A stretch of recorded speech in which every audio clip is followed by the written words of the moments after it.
नमो ओं Vishnupada Paramahamsa Parivrajakacharya Ashtottara Shatashri Shrimati divine grace A C Bhakti Vedanta स्वामी श्रीला प्रभुपाद की जय। अनंत कोटि गौर भक्त वृंद की जय। अनंत कोटि वैष्णव वृंद की जय। All glories to Srila Prabhupada, all glories to Sri Guru and Sri Gauranga. Hare Krishna, dear devotees. I hope all you are doing well. Today we'll be reading from Nectar of Devotion, chapter 16, Spontaneous Devotion Further Described. So before we start today, so please pray first.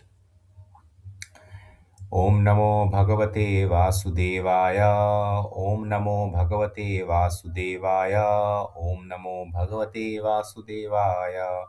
ॐ ज्ञानतिमिरन्धस्य ज्ञानाञ्जनशलाकया चक्षुरुन्मीलितं येन तस्मै श्रीगुरवे नमः।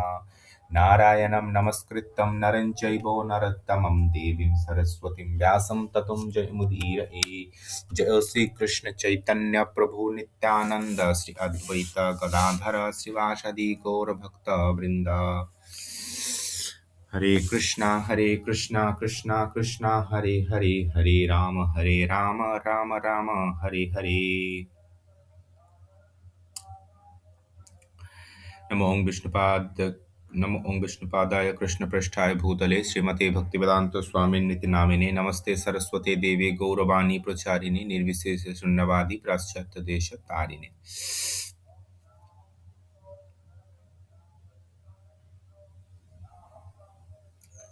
हरे कृष्ण कृष्ण कृष्ण हरे हरे, हरे Ram Ram Ram Hare Hare. Spontaneous devotion further described chapter 16 from Nectar of Devotion.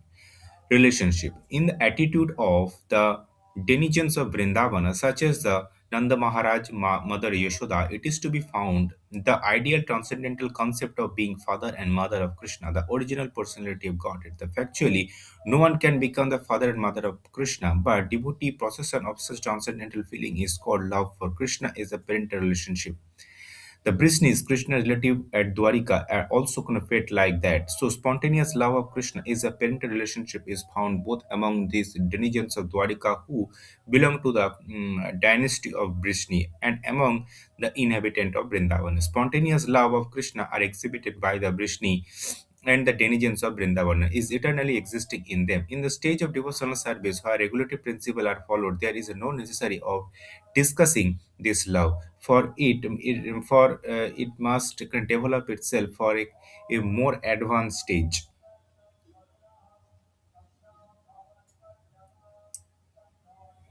Eligibility for spontaneous devotional service. Person describing to follow in the kind of footstep of such eternal devotee of the Lord as the kind of Brishni and the Vrindavana denizens are called the Raganuga devotee, which means that they are trying to attain to the kind of platform of this devotee.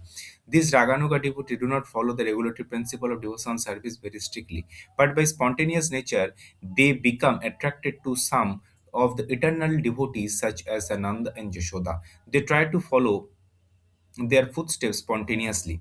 There is a gradual development of the ambition to become like a particular devotee, and the activity is called raganuga. We must always remember, however, that such the eagerness to follow the footstep of the denizens of the Braja, Vrindavana is not possible unless one is free from the material contamination. Is in following the regulatory principle of the devotional service, there is a stage called the anartha nibriti, which means the disappearance of all material contamination.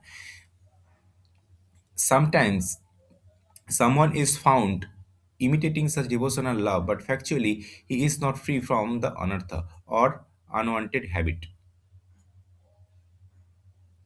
It has been seen that so-called devotee proclaim himself to follower of the Nanda Yashoda or the Gopi, while at the same time his abominable attraction for mundane sex life is visible. Such a manifestation of divine love is mere imitation and has no value.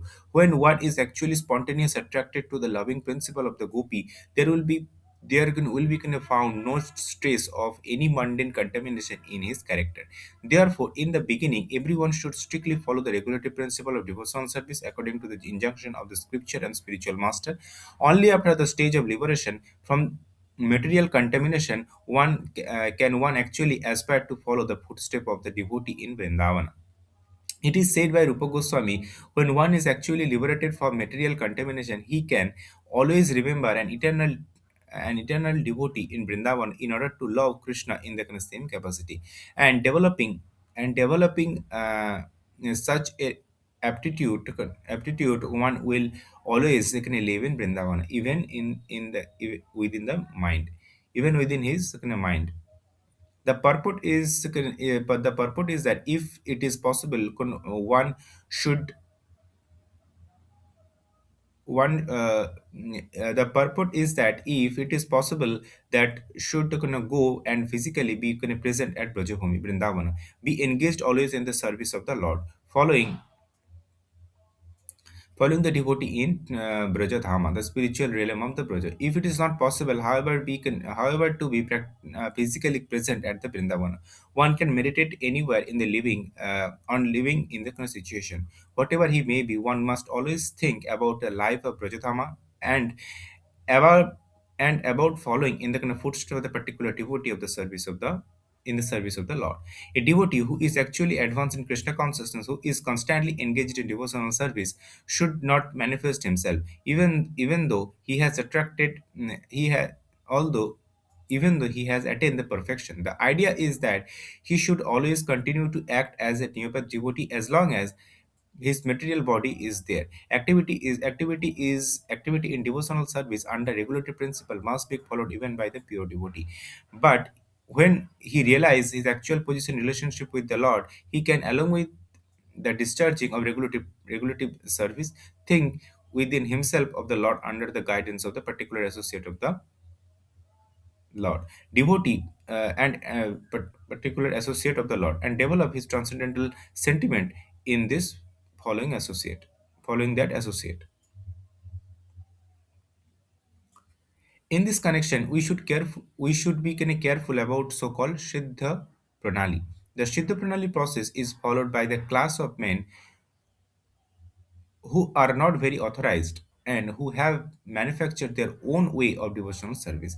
They imagined that they have become associate of the Lord simply by thinking of themselves like that. This external behavior is not at all according to the regulatory principle. So-called Siddha Pranali process is followed by the Prakta Prakatya Sahajya,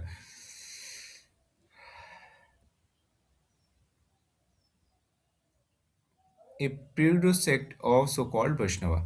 In the opinion of Rupa Goswami, such activity are simply disturbance to the standard way of devotion service. So Rupa Goswami says that the learned Acharya recommended that we follow the regulative principle even after the development of spontaneous love for Krishna. According to the regulative principle, there are nine departmental activity as described above, and one should specially engage himself in the type of devotional service for which he has a natural aptitude.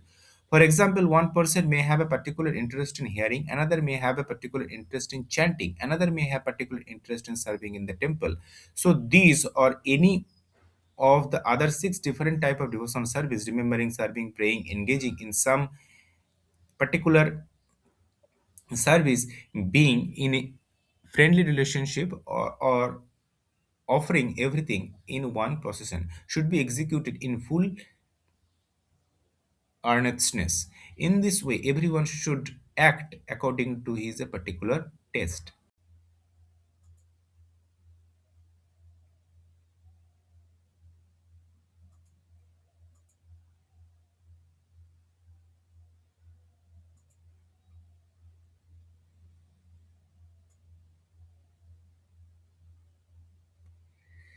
Conjugal love. Devotional service following in the footsteps of the Gopi in Vrindavana or Queen at Dwarika is called devotional service in conjugal love. The devotional service in conjugal love can be divided into two categories. One is indirect conjugal love and other direct. In both these category, one has to follow the particular gopi who is engaged in such service in Goloka Vrindavan. To be directly attached to the supreme personality Godhead in the conjugal love is technically called Keli. This Keli performance means to directly join with the supreme personality Godhead. There are other devotees who do not wish direct contact with the supreme person, but who release the conjugal love affair of the Lord the gopis. Such devotee enjoys simply by hearing the activity of the Lord with the gopis. The development of conjugal love can be possible can only can with those who are already engaged in following the regulative principle of devotional service, especially in the worship of Radha and Krishna in the temple. Such devotee gradually develop a spontaneous love for the deity, and by hearing of the Lord exchange of loving affair with the gopi, they gradually become attracted to this pastime.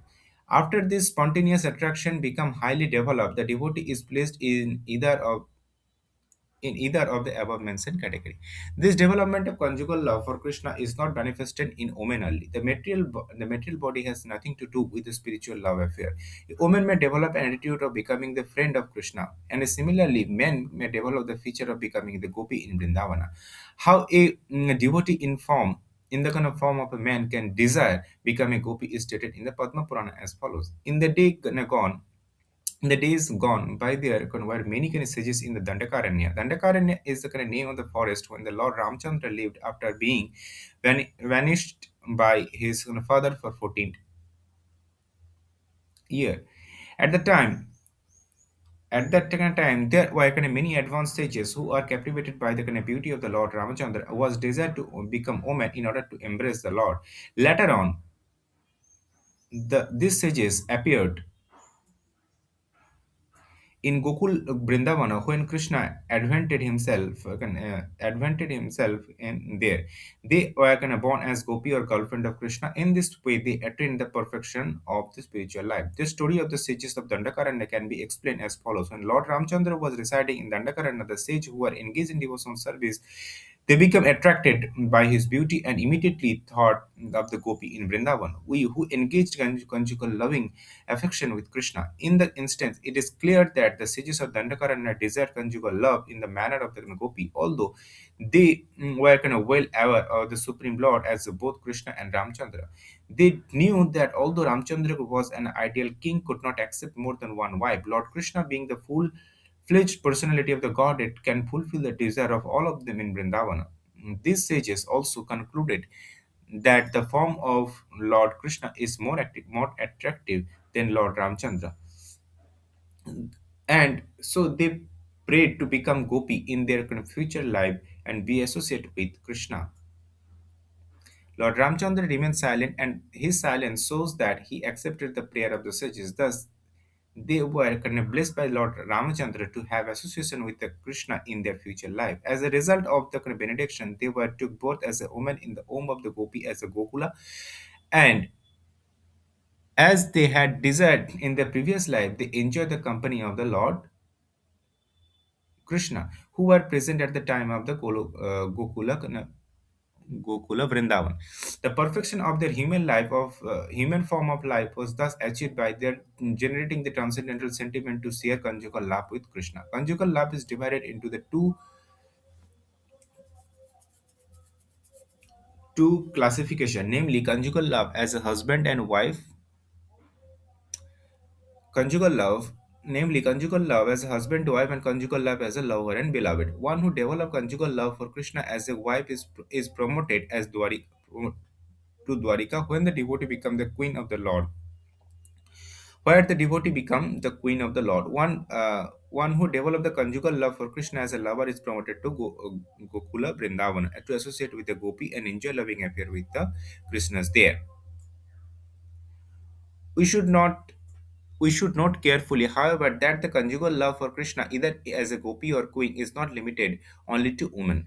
Even men can develop such a sentiment, as was evidenced by the sages of Dandakaranya. If someone simply desires conjugal love but does not follow the footstep of the gopi, he is promoted to associate with the he is promoted to association with the Lord as a Dwarika. In the Mahakurma Purana, it is stated great sages who were at the son of fire god rigidly followed the regulative principle in their desire to have a conjugal love for Krishna. As such, in their next life, they were able to associate with the Lord and origin of all creation, who is known as Vasudeva or Krishna, and all of them got him as their husband.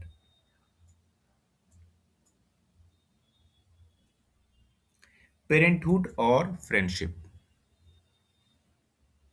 Parenthood or friendship.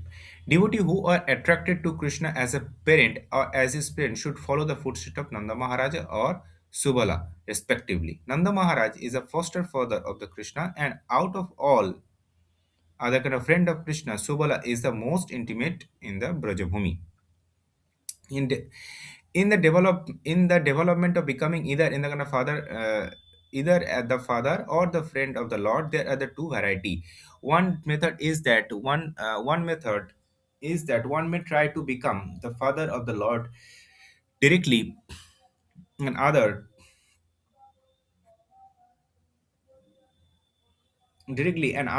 is that one may follow Nanda Maharaja,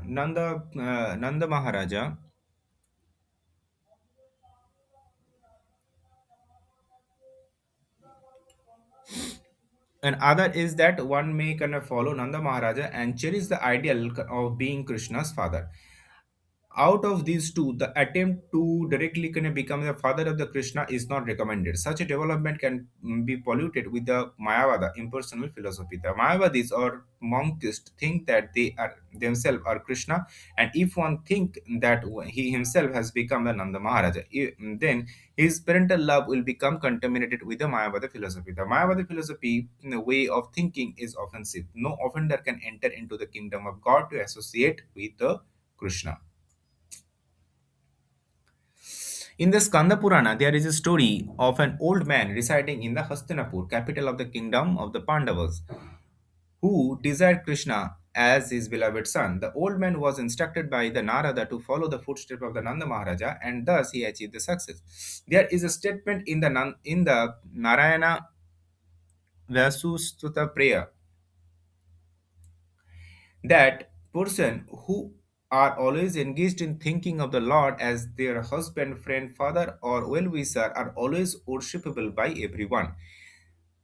This spontaneous love for Krishna can be developed only by the special mercy of Krishna or his pure devotee. This process of devotional service is sometimes called Pushti Marga. Pushti means nourishing, or Marga means the path. Such development of sentiment nourishing such development of sentiment nourishing devotional service to the highest standard. Thus, it is called the path of nourishment or the Pushti Marga. The Vallabha Sampradaya, which belongs to Vishnu Swami sect of Vaishnava religion, worship Krishna in the Pushti Marga. Generally, devotee in Gujarat worship Balakrishna under the heading of Pushti Marga. So here we conclude the reading of Bhaktivedanta purport. I hope all you understood. Now let's go to the inside. Thank you very much. Hare Krishna. See you tomorrow. Welcome! In this explainer, we're diving into a really deep and fascinating spiritual idea. How exactly do you get from a disciplined, kind of rule-based practice to a state of just pure, spontaneous love for the divine? It's a journey that really makes you rethink what devotion is all about. And yeah, that's the big question, isn't it? Is that connection to the divine built through following rules and rituals, or does it just kind of blossom from a natural, heartfelt attraction? What we're going to explore suggests that it's not really an either-or situation, but a really cool progression from one to the other. So, let's break this down. The spiritual texts we're looking at here lay out two very different paths. You've got one that's all about following the rules, the regulations. And then you have another one that's about following a feeling of pure, spontaneous love. I absolutely love this analogy.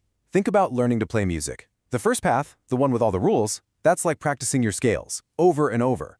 It's structured, it's foundational, and you have to do it. But that second path, the spontaneous one, that's like jazz. It's pure improvisation, a heartfelt expression that's only possible after you've completely mastered the basics. So one path is for building that foundation, and the other, well, that's a much more advanced stage. Okay, so the big question is, how do you get to that stage of spiritual jazz? How do you get to improvise? Well, the texts are super clear about this. Before you can even think about walking the path of spontaneous love, you have to get to a state of inner purity. It's presented as an absolute, non-negotiable first step. And this really important stage has a name. It's called Anartha Nivritti. And the meaning is just beautiful. It's the disappearance of all unwanted things. Just think of it as clearing out all the clutter, all the material attachments, the bad habits, the mental noise that gets in the way of a purely spiritual focus. And this slide, This is really the heart of it. The path of spontaneous love isn't some kind of spiritual shortcut or a life hack. You can't just wake up one morning and decide, you know what, today I'm going to be spontaneous. It's a destination you only get to after you've put in the hard work of purification on that foundational, rule-based path. Okay, so once that purification is really in place, then we can start to talk about something called Raganuga devotion. And that's the more technical term for this whole advanced spontaneous path. So Raganuga literally means to follow, anuga, a particular spontaneous attraction, or a raga, and this is where it gets really, really specific. A devotee on this path doesn't just feel some general vague love. No, they become deeply attracted to the specific mood of one of Krishna's eternal companions, and they try to emulate that exact feeling of pure love. And what's so fascinating is that this practice is almost entirely internal.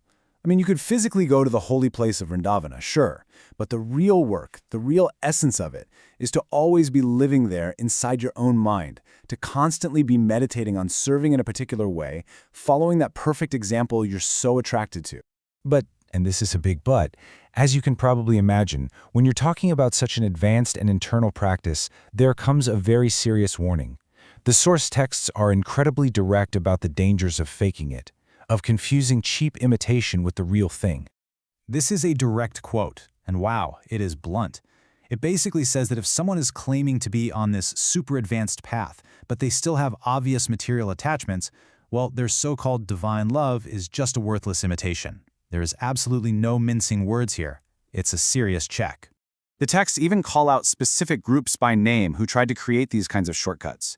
You have things like the Siddha Pranali process, where someone who isn't qualified just imagines or is told by someone else that they already have this perfected spiritual identity.